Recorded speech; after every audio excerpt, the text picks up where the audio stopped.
Hello दोस्तों, नमस्कार। आप सभी का दी स्टोरी चैनल में। तो दोस्तों, आज की कहानी की शुरुआत करते हैं। बहुत समय पहले की बात है। किसी गांव में 6 अंधे आदमी रहते थे। एक दिन गांव वालों ने उन्हें बताया, अरे आज गांव में हाथी आया है। उन्होंने आज तक बस हाथियों के बारे में सुना था, पर कभी छूकर महसूस नहीं किया था। उन्होंने निश्चय किया, भले ही हम हाथी को देख नहीं सकते, पर आज हम सब चलकर उसे महसूस तो कर सकते हैं ना।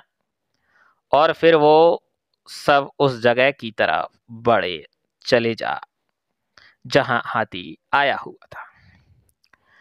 सभी ने हाथी को छूना शुरू किया। मैं समझ गया, हाथी एक खंबे की तरह होता है। पहला व्यक्ति ने हाथी का पैर छूते हुए कहा, अरे नहीं, हाथी तो रस्सी की तरह होता है। दूसरे व्यक्ति ने पूंछ पकड़ते हुए ऐसा कहा।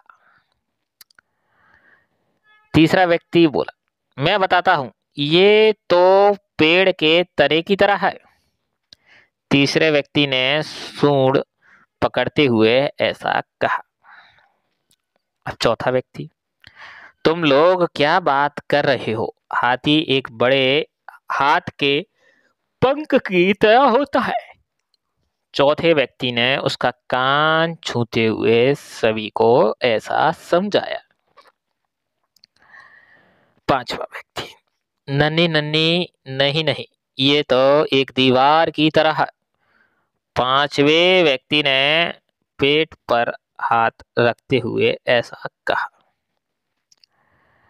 छठा व्यक्ति, ऐसा नहीं है, हाथी तो एक कठोर नली की तरह होता है। छठे व्यक्ति ने अपनी बात इस तरह से सबके सामने रखी और फिर सभी आपस में बहस करने लगे और खुद को सही साबित करने में लग गए।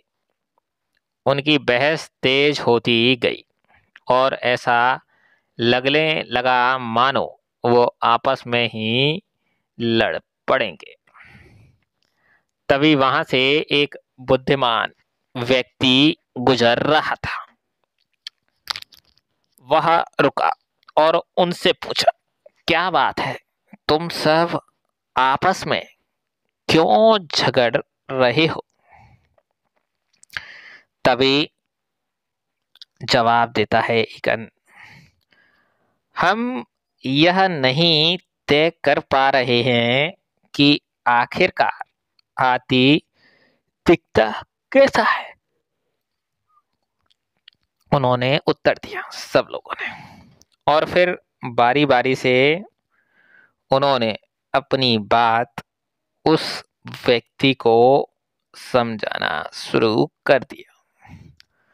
बुद्धिमान व्यक्ति ने सभी की बात शांति से सुनी और बोला, तुम सब अपनी अपनी जगह सही हो। तुम्हारे वर्णन में अंतर इसीलिए है क्योंकि तुम सबने हाथी के अलग अलग भाग छुए हैं। पर देखा जाए तो तुम लोगों ने जो कुछ भी बताया वो सभी बातें हाथी के वर्णन के लिए सही बैठती हैं। अच्छा, ऐसा है, सभी ने एक साथ उत्तर दे दिया। उसके बाद कोई विवाद नहीं हुआ और सभी खुश हो गए कि वो सभी सच कह रहे थे। दोस्तों, कई बार ऐसा होता है कि हम अपनी बात को लेकर अड़ जाते हैं कि हम ही सही हैं, बाकी सब गलत है। लेकिन यह संभव है कि हमें सिक्के का एक पहलू दिख रहा हो और इसके अलावा कुछ ऐसे तथ्य हों जो सही हों। इसीलिए हमें अपनी बात तो रखनी ही चाहिए, पर दूसरों की बात को भी सब्र से सुनना चाहिए।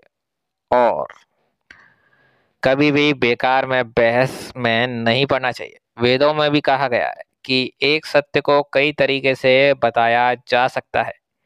तो अब अगली बार आप ऐसे किसी बहस में पड़े तो याद कर लीजिए कि कहीं ऐसा तो नहीं कि आपके हाथ में सिर्फ पूंछ है और बाकी हिस्से किसी और के पास हैं। तो दोस्तों, कैसी लगी आज की यह कहानी, जिसमें बताया गया है कि हमें कभी ये बात नहीं करनी चाहिए, कहीं बहस हो रही है कि हमारी बात सही है, बाकी लोगों की गलत है। ये हमें इस कहानी से बहुत अच्छी सीख मिलती है और हमें जीवन में भी उतारना चाहिए, क्योंकि कई बार फालतू बातों पर बहस हो जाती है जिसमें हम भी सत्य होते हैं और सामने वाला भी सत्य होता है। कई बार ऐसा भी हो जाता है कि हम जो कह रहे हैं वो तो सत्य है ही, साथ में सामने वाला कह रहा है वो भी सत्य, क्योंकि उसने उस नज़रिए से उस चीज़ को देखा है जो वो बयाँ कर रहा है। और हम जो बयाँ कर रहे हैं वो अपना नज़रिया जो बयाँ कर रहे हैं, इसीलिए हम भी अपनी बात पर अड़िग हो जाते हैं कि सत्य है। तो आज की यह मोटिवेशनल वीडियो अगर आपको पसंद आई हो तो प्लीज़ चैनल को ज़रूर सब्सक्राइब कीजिए, लाइक कीजिए, कमेंट में ढेर सारा प्यार दीजिए, जिससे और भी अच्छी मोटिवेशनल स्टोरियाँ हम आपके लिए ला सकेंगे और आपको जीवन में बहुत कुछ सिखाने वाले इन स्टोरियों के माध्यम से। और आप भी अपने मित्र, दोस्त, यार, पिता, पुत्र सबको इस भाव से सीखना सीखें कि अभी हमें उन्होंने सीखना शुरू किया है।